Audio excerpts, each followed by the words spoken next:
हरि ओम दोस्तों, एक बार फिर से स्वागत है आपका आज के इस वीडियो में। मित्रों, सनातन धर्म विश्व का सबसे व्यापक धर्म है। बाकी के जितने भी धर्म हैं, वे सभी सनातन धर्म की ही डालियां हैं, जिसमें थोड़ी फेर बदल करके लोगों ने अपनाया और एक अलग नाम दे दिया है। ईश्वर एक ही है और इस जगत के संचालन के लिए जो भी नियम बनाए गए हैं, वह सबके लिए मानने योग्य है और सभी धर्मों के लोग मानते ही हैं, जिसका मूल तत्व वही रहता है, तरीका थोड़ा भिन्न होता है। विज्ञान के जितने भी आविष्कार हुए हैं, उन सबका आधार सनातन धर्म ही है। सनातन धर्म स्वयं एक महाविज्ञान है, जिसे कुछ लोग ही अच्छी तरह समझ पाए हैं और कुछ लोग थोड़ा कम, तो कुछ लोग समझने में लगे हुए हैं। और यह एक ऐसा विज्ञान है जिसे केवल अध्ययन से नहीं समझा जा सकता। इसको समझने के लिए अध्ययन से ज्यादा ईश्वर के प्रति श्रद्धा भक्ति की आवश्यकता होती है। आप जरा सोचकर देखिए, पूरा ब्रह्मांड कितना स्वचालित ढंग से चलता है और इतनी बड़ी स्वचालित मशीन आज तक कोई आविष्कार नहीं बना सका। मौसम, ऋतु, ग्रह, नक्षत्र, अंतरिक्ष और प्रकृति के साथ मानव के विकास और खुशहाली के लिए कब क्या करना है, क्या खाना है, कितना खाना है, इसका भी प्रबंध और नियमों का प्रतिपादन किया गया है। एक छोटी सी मशीन को चलाने के लिए भी कुछ नियम होते हैं, तो इतनी बड़ी मशीन को चलाने के लिए भी नियम तो होंगे ही ना। मित्रों, आज हम लोग बात करेंगे हिंदू धर्म के 10 ऐसे प्रमुख नियमों के बारे में, जिसे हर हिंदू को जरूर पालन करना चाहिए। तो मित्रों, आप वीडियो को ध्यान से देखिए, सुनिए और समझिएगा, और वीडियो को लाइक और शेयर भी कीजिएगा। और अगर अभी तक चैनल को सब्सक्राइब नहीं किए हो तो सब्सक्राइब भी कर लीजिएगा। इस चैनल से आपको बिना बनावट के सीधी और सटीक जानकारी दी जाती है। दोस्तों, हिंदू धर्म के ऐसे 10 नियम हैं, जिन्हें जानकर ही प्रत्येक धर्म के लोगों ने उन नियमों को अपने अपने धर्म में भिन्न भिन्न तरीके से शामिल किया है। अधिकतर हिंदू इन नियमों पर चलते हैं या नहीं, ये जानना प्रत्येक हिंदू का कर्तव्य होना चाहिए। आइए जानते हैं कि ऐसे कौन से 10 नियम हैं, जिनका पालन हिंदुओं को जरूर करना चाहिए। सबसे पहली बात, हिंदुओं को ये समझना जरूरी है कि ईश्वर ही सत्य है, ब्रह्म ही सत्य है, सत्य ही ब्रह्म है, वही सर्वोच्च शक्ति है। प्रार्थना, पूजा, ध्यान और आरती आदि सभी उसी के लिए करना चाहिए। देवी देवता, त्रिदेव, यक्ष, किन्नर, गंधर्व, वानर आदि सभी उसी का ध्यान करते हैं। इसलिए सिर्फ उस एक को ही सर्वोच्च सत्ता मानना धर्म का प्रथम नियम है। वेद, उपनिषद और गीता में उसी परम तत्व की चर्चा की गई है और सभी उसी ईश्वर के प्रति समर्पित हैं। हिंदू धर्म मानने वालों के लिए इस धर्म का बेहद जरूरी नियम है। जो व्यक्ति इस नियम का पालन नहीं करता, वह भटका हुआ है, ऐसा समझना चाहिए। ईश्वर सिर्फ एक है, जिसे ब्रह्म, परमेश्वर या परमात्मा कहा जाता है। ईश्वर निराकार और साकार सभी रूपों में है। निराकार रूप से अजन्मा और अप्रकट है। इस ईश्वर के प्रति आस्था रखना ही ईश्वर प्राणिधान कहलाता है। ईश्वर के अलावा आप किसी अन्य में आस्था न रखें, चाहे सुख हो या घोर दुख, उसके प्रति अपनी आस्था को डिगाए नहीं। इससे आपके भीतर पांचों इंद्रियों में एकजुटता आएगी और आपका आत्मविश्वास बढ़ता जाएगा, जिससे लक्ष्य को भेदने की ताकत बढ़ेगी। वे लोग जो अपनी आस्था बदलते रहते हैं, भीतर से कमजोर होते जाते हैं। दूसरा नियम, संध्योपासन अर्थात संध्या वंदन। संध्या वंदन प्रतिदिन करना जरूरी है। संध्या वंदन के 2 तरीके हैं, प्रार्थना और ध्यान। मनमानी पूजा, आरती और यज्ञादि करना धर्म के नियमों के विरुद्ध है। प्रत्येक हिंदू को सुबह और शाम को संध्या वंदन करना ही चाहिए। किसी कारणवश वह ऐसा नहीं कर पाता है तो गुरुवार को निश्चित ही यह कर्म करना जरूरी है। प्रतिदिन संध्या वंदन करने से जहां हमारे भीतर की नकारात्मकता का निकास होता है, वहीं हमारे जीवन में सदा शुभ और लाभ होता रहता है। इससे जीवन में किसी प्रकार का भी दुख और दर्द नहीं रहता। यह आपके जीवन में स्वतः ही होगा। व्यक्ति को संध्या वंदन उसके फायदों पर ध्यान न रखते हुए उस सर्वशक्तिशाली परमेश्वर का धन्यवाद करने के भाव से करना चाहिए। तीसरा नियम ये है कि हिंदू पंचांग का आरंभ चैत्र मास से होता है। चैत्र मास से 5वां माह श्रावण मास होता है। ज्योतिष विज्ञान के अनुसार इस मास की पूर्णिमा के दिन आकाश में श्रवण नक्षत्र का योग बनता है, इसलिए श्रवण नक्षत्र के नाम से इस माह का नाम श्रावण हुआ। इस माह से चातुर्मास की 4 महीने श्रावण, भाद्रपद, आश्विन और कार्तिक की शुरुआत होती है, जो कार्तिक पूर्णिमा पर समाप्त होती है। यह माह चातुर्मास के 4 महीनों को बहुत शुभ माह माना जाता है। इस पूरे माह व्यक्ति को एक वक्त ही भोजन करना चाहिए। इन दिनों का उपवास व्यक्ति को बाकी के पूरे साल स्वास्थ्य और समृद्धि प्रदान करता है। उपवास के कई प्रकार होते हैं। 1. प्रातः उपवास, 2. अद्योपवास, 3. अकाहारोपवास, 4. रसोपवास, 5. फलोपवास, 6. दुग्धोपवास, 7. तक्रोपवास, 8. पूर्णोपवास, 9. साप्ताहिक उपवास, 10. लघु उपवास, 11. कठोर उपवास, 12. टूटे उपवास, 13. दीर्घ उपवास। दोस्तों, श्रावण शब्द का शाब्दिक अर्थ निकलता है। श्रावण शब्द श्रवण से बना है, जिसका अर्थ है सुनना, अर्थात सुनकर धर्म को समझना। वेदों में भी श्रुति और स्मृति में बांटा गया है, अर्थात उस ज्ञान को ईश्वर से सुनकर ऋषियों ने लोगों को सुनाया था।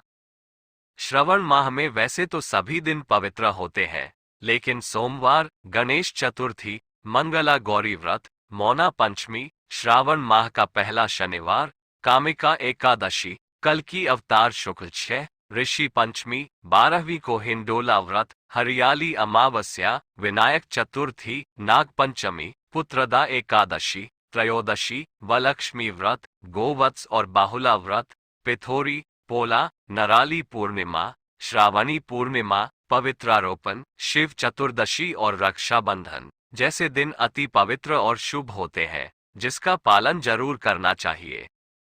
चौथा नियम, तीर्थ और तीर्थयात्रा का बहुत पुण्य होता है।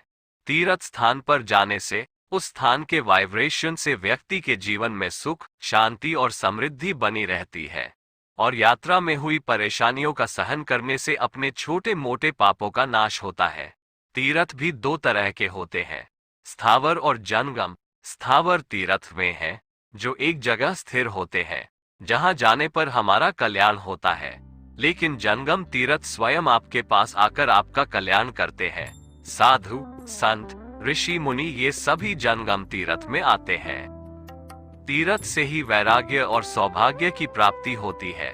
तीर्थ यात्रा करने से अपने विचारों में परिवर्तन और अनुभवों में भी वृद्धि होती है। तीर्थ यात्रा से जीवन को समझने में लाभ मिलता है। बच्चों को पवित्र स्थलों एवं मंदिरों की तीर्थयात्रा का महत्व बताना चाहिए। 5वां नियम, दान देना।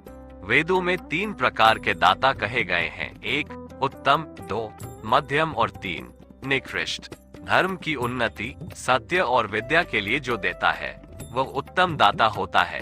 कीर्ति या स्वार्थ के लिए जो देता है तो वह मध्यम दाता होता है, और जो वेश्यागमन आदि, भांड, भाटे, पंडे को देता वह निकृष्ट माना गया है। पुराणों में अनेक दानों का उल्लेख मिलता है, जिसमें अन्नदान, विद्यादान, अभयदान और धनदान को ही श्रेष्ठ माना गया है। यही पुण्य भी है। 6ठा नियम, संक्रांति और कुंभ पर्व मनाना। उन त्योहार, पर्व या उत्सव को मनाने का महत्व अधिक है, जिनका उल्लेख धर्म ग्रंथों में मिलता है। माना जाता है कि मकर संक्रांति के समय सभी देवता धरती पर विचरण करते हैं। मकर संक्रांति के बाद कुंभ का उत्सव मनाना जरूरी है। सूर्य जब धनु राशि से मकर पर पहुंचता है तो मकर संक्रांति मनाते हैं। इस दिन से सूर्य उत्तरायण करने लगता है। सूर्य पूर्व दिशा से उदित होकर 6 महीने दक्षिण दिशा की ओर से तथा 6 महीने उत्तर दिशा की ओर से होकर पश्चिम दिशा में अस्त होता है। उत्तरायण का समय देवताओं का दिन तथा दक्षिणायन का समय देवताओं की रात्रि होती है। वैदिक काल में उत्तरायण को देवयान तथा दक्षिणायन को पितृयान कहा गया है। वृषभ, सिंह, वृश्चिक, कुंभ, संक्रांति विष्णु पद की संज्ञा दी गई है। मिथुन, कन्या, धनु, मीन संक्रांति को षट्शीति संज्ञक कहा गया है। मेष, तुला को विषुव संक्रांति संज्ञक तथा कर्क, मकर संक्रांति को अयन संज्ञक कहा गया है। मकर संक्रांति में कुछ सावधानियां बरतना जरूरी होता है। पुण्य काल में दांत मांजना, कठोर बोलना, फसल तथा वृक्ष काटना, गाय भैंस का दूध निकालना व मैथुन काम विषयक कार्य कदापि नहीं करना चाहिए। सूर्य का नेत्र, कलेजा, मेरुदंड आदि पर विशेष प्रभाव पड़ता है। इससे शारीरिक रोग, सिर दर्द, अपचन, क्षय, महाज्वर, अतिसार, नेत्र विकार, उदासीनता, खेद, अपमान एवं कलह आदि के होने की संभावना होती है। 7वां नियम, यज्ञ कर्म। वेदानुसार यज्ञ 5 प्रकार के होते हैं। 1 ब्रह्मयज्ञ, 2 देवयज्ञ, 3 पितृयज्ञ, 4 वैश्वदेव यज्ञ और 5 अतिथि यज्ञ। इन 5 यज्ञों का पुराणों और अन्य ग्रंथों में विस्तार से वर्णन किया गया है, लेकिन आप उनके सार तत्व का विचार का करें तो अच्छा होगा। वेदज्ञ को सार को पकड़ते हैं, विस्तार को नहीं। 5 प्रकार के यज्ञों में पहला है ब्रह्मयज्ञ, अर्थात ईश्वर, गुरु, माता और पिता के प्रति समर्पित भाव रखकर नित्य संध्या वंदन, स्वाध्याय तथा वेद पाठ करना। दूसरा देवयज्ञ, जो सत्संग तथा अग्निहोत्र कर्म से संपन्न होता है। तीसरा पितृयज्ञ, को पुराणों में श्राद्ध कर्म कहा गया है। वेदानुसार यह श्राद्ध तर्पण हमारे पूर्वजों, माता पिता और आचार्य के प्रति सम्मान का भाव है।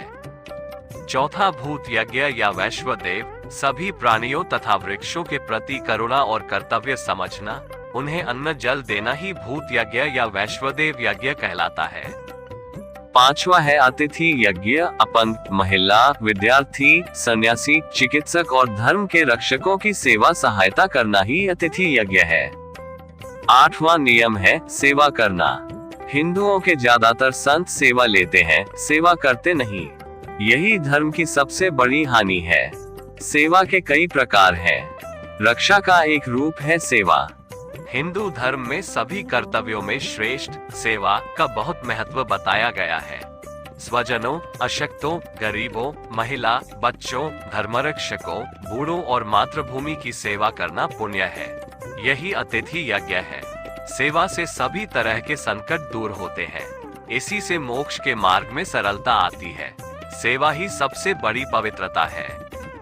अगर आप सेवा करने में समर्थ नहीं हो तो आप ये संकल्प लें कि आपसे किसी को कोई बाधा या हानि न पहुंचे, किसी से भी ईर्ष्या या द्वेष न करें। यह एक बहुत बड़ी समाज सेवा है। 9वां नियम, संस्कार का पालन करना जरूरी। संस्कारों के प्रमुख प्रकार 16 बताए गए हैं, जिनका पालन करना हर हिंदू का कर्तव्य है। इन संस्कारों के नाम है गर्भाधान, पुंसवन, सीमंतोन्नयन, जात कर्म, नामकरण, निष्क्रमण, अन्नप्राशन, मुंडन, कर्णवेधन, विद्यारंभ, उपनयन, वेदारंभ, केशांत, समवर्तन, विवाह और अंत्येष्टि। प्रत्येक हिंदू को उक्त संस्कार को अच्छे से नियम पूर्वक करना चाहिए। ये हमारे सभ्य और हिंदू होने की निशानी है। संस्कार हमें सभ्य बनाते हैं। संस्कारों से ही हमारी पहचान है। संस्कार से जीवन में पवित्रता, सुख, शांति और समृद्धि का विकास होता है। संस्कार विरुद्ध कर्म करना जंगली मानव की निशानी है। 10वां नियम है धर्म का प्रचार करना। हिंदू धर्म को पढ़ना और समझना जरूरी है। हिंदू धर्म को समझकर ही उसका प्रचार और प्रसार करना जरूरी है। धर्म का सही ज्ञान होगा, तभी उस ज्ञान को दूसरे को बताना चाहिए। प्रत्येक व्यक्ति को धर्म प्रचारक होना जरूरी है। इसके लिए भगवा वस्त्र धारण करने या सन्यासी होने की जरूरत नहीं। स्वयं के धर्म से संतुष्ट रहना, अपने धर्म की अच्छी तरह समझना और समझाना ही धर्म की सच्ची सेवा है। सनातन धर्म के आधार है 4 ग्रंथ, वेद, उपनिषद, स्मृति और गीता। 4 आश्रम, ब्रह्मचर्य, गृहस्थ, वानप्रस्थ और संन्यास। 4 पुरुषार्थ, धर्म, अर्थ, काम और मोक्ष। 4 धाम, जगन्नाथ, द्वारिका, बद्रीनाथ और रामेश्वरम। 4 पीठ, ज्योतिर्पीठ, गोवर्धन पीठ, शारदा पीठ और श्रृंगेरी पीठ। 4 मास, सौर मास, चंद्रमास, नक्षत्र मास और सावन मास। चातुर्मास, श्रावण, भाद्रपद, आश्विन और कार्तिक। 4 संप्रदाय, वैष्णव, शैव, शाक्त और स्मृति संत। 4 पद, ब्रह्मपद, रुद्रपद, विष्णुपद और परम पद, सिद्धपद आदि को जानना जरूरी है। तो दोस्तों, ये हैं सनातन धर्म के 10 नियम। ईश्वर प्राणिधान, संध्या वंदन, श्रावण माह व्रत, तीर्थ, 4 धाम, दान, मकर संक्रांति, कुंभ पर्व, पंच यज्ञ, सेवा कार्य, 16 संस्कार और धर्म प्रचार। दोस्तों, आशा है कि आप समझ गए होंगे। आप में से बहुत से लोग इन नियमों का पालन करते ही होंगे। उनमें थोड़ी सुधार की आवश्यकता होगी तो कर लेंगे। हिंदू गृहस्थ जीवन यापन करने वाले लोग जितना हो सके पालन तो करते ही हैं। जहां कुछ जरूरी हो सुधार कर लेना चाहिए। धन्यवाद। शुभमस्तु।